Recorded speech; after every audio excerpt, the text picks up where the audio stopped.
มาสุงกาเฮาเป็นสลาเปิ้นเฮาเป็นผู้อ่อนโหเปิ้นเฮาเป็นโหนนาเปิ้นอันว่าไหน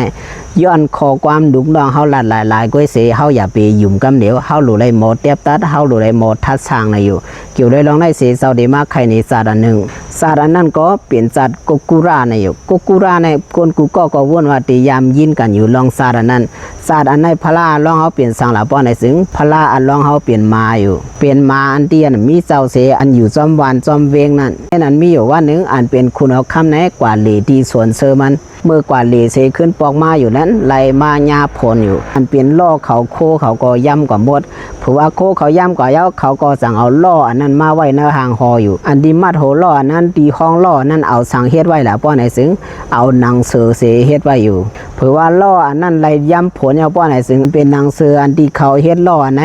สั่งลานมาอยู่เผื่อว่าลานมาเย้าถึงกลางคำมานั่นแหละอันเป็นหมาในหางหอนั่นก็ได้ยินอายหนังเสือลานเตียนเฮ็ดล่อในก็อันเป็นหมาในหางหอนั้นสั่งว่ากินหนังเสืออันที่เขาเฮ็ดล่อไว้ในไว้ว่าหมาเสือนั้นอ่อนกันกินกว่ายาวแด้อันเป็นที่เฮ็ดล่อห้ามนั้นอันมัดไว้ตั้งโหล่อห้าไล่ตกกว่าเสียงอันที่เฮ็ดกังไว้นั่นก็เป็นหูกว่าเสียงก็ว่าหมาในหางหอนั้นมากินเพื่อเปลี่ยนอันยาวถึงเมืองเลี้ยงมา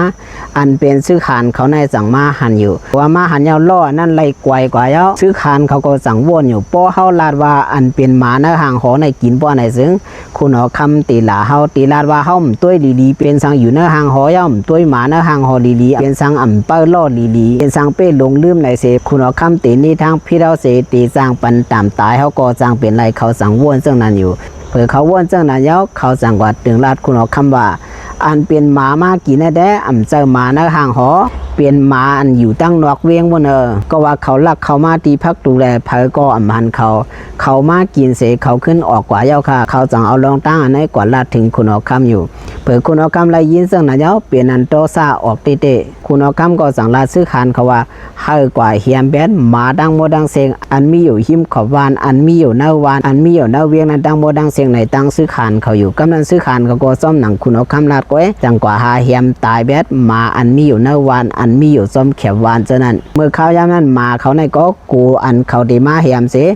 ก่อนกันกว่าอยู่ไว้ตีป่าเฮลอยู่เมื่อว่าเขาดีกว่าหาเฮียมอยู่นั่นก็อันเป็นหนอร่องเสาก็สั่งห้องจุ้มหมาเสกว่าอยู่ดีป่าเฮลนั่นอยู่เมื่อว่าก็อยู่ที่ป่าเฮลนั่นเสหนอร่องเสาก็สั่งถามได้หมาเจ้านั้นตั้งโมดังเสียงสองไล่กินนางห้องล่อเจ้าคุณเอาข้ามาในเสจังกว่าถามได้หมาเจ้านั้นก็ตอบว่าเฮาอ่ำไล่กินค่ะลองในเฮาตั้มหูกว่ามันจังตอบว่าในตั้งหนอร่องเสาอยู่กำนันหนอร้องสาวอันเป็นหัวหน้าหมาในก่อสั่งลานหมาเจ้านั้นว่าชูยาปีไม่สังลองอันในเกาตีกว่าจู้คุณเอาคำเสเกาตีเฮ็ดเหนีให้คุณเอาคำปอหันเตตาหนอร้องสาวก็สั่งอธิษฐานลองอันมันเทียมสร้างปารมีมาเสลาดว่าตัวเขาเข้ากว่าหน้าทางหอในอย่าไปมีเผยเฮ็ดสั่งเกาไล่ในเสมันอธิษฐานนั้นเสียวอย่างวันหนึ่งว่ามันสั่งเข้ามือหน้าทางหอปุ่นอยู่หรือว่ามันเข้ามือหน้าทางหอยาวอันเป็นซื้อขานเขาก็สั่งอ่างติงยอบอยู่ไว้มือถึงหน้าคุณเอาคำยาวนั่นแหละคุณเอาคำนั้นสั่งว่าอย่าไปฮิบเฮ็ดสั่งมันปั่นมันลาดด้วยลองตั้งมันโดยรู้สั่งว่าในตั้งซื้อขานเขาอยู่ซื้อขานเขาก็อ่ำไปเฮ็ดสั่งกำนั้นอันเป็นหมานั้นสั่งว่า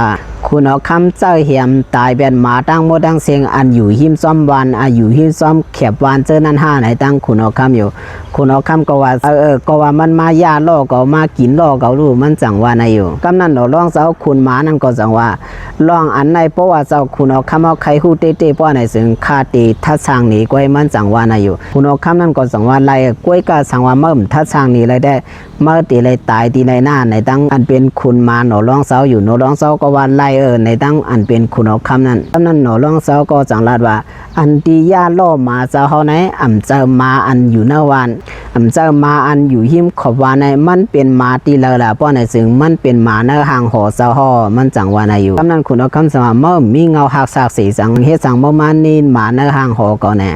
กำนั้นหนอลองเจ้าว่าอย่าปีไม่สังลองในคาดีเฮ็ดให้เจ้าห่อหันเตตาก้อยแน่หนอลองเจ้าก็ให้เอาหมาในหางหอนั้นมาปอยาวให้เอาน้ำมันในถอกในซวบเขาอยู่เมื่อว่าเอาน้ำมันถอกในซวบเขายาวได้อันเป็นหมาเจ้าในก็สั่งหักออกมาอยู่เมื่อหักออกมายาวได้อันเป็นหนังสือล่อคุณเอาคำห่อเจ้านั้นอันเป็นที่เขากินกว่าหนังสือล้อหนังเฮล่อเจ้าคุณเอาคำห่อนั้นออกมาในต้องเขาดังหมดอยู่เ เพราะว่านั้นแล้วอันเป็นคุณมาหนอล่องเสาก็สั่งว่าตัวคาแลเขาในกินกว่าอ่อนนักต้องเขาในยังมีหนังล่อเสาเขาหยุ่มเจอค่าในเปิดคุณเอาคำไรหันเจ้านั้นแล้วยองย่อนำเจอมาตัวไหนเป็นมารหมอคาถานเป็นมารกิริปัญหาในไรในเสปล่อยหนอล่องเสาเขากว่าเฮ็ดให้มาเฮียมมาสังแทงยาวเอาคาดินศาสตร์หนูในก็ดูแล้วตอนสอนตีละเตียนสอนตีคุณเอาคำหูวาวเสกว่าหาถ่อมตะเปมันนั่นตะเปมันว่าจังก็หยุ่มจังนั้นหมอถ้าสร้างว่าอันเราเปลี่ยนอันเตอันเราเปลี่ยนอันถูกเมียวเปลี่ยนคูณเบอร์หน้าโหนนาเบอร์หน้าอันว่าในอย่าไปหยุ่มยำข้อความเบอร์น้องเดียวเปลี่ยนไรห้ามเปลี่ยนไรเฮาหรือไรหมดท่าสร้างด้วยก่อนการเอามีตังวนลองหมดท่าสร้างอันเราหมันแม่นห้ามหมันแม่นอันเราถูกถูกว่าอันเราเปลี่ยนไรห้ามเปลี่ยนไรห้ามว่านั้นก็เป็นอันหลำลองเต้ปุ่นตาเฮาเปลี่ยนโหนนาเบอร์ในว่านั้นกุกุราสาในตีปันตังหูพี่น้องเขาเสียนั่นโยเศร้าเฮาเสียงตีหวานมาสุ่งกุกค่ะ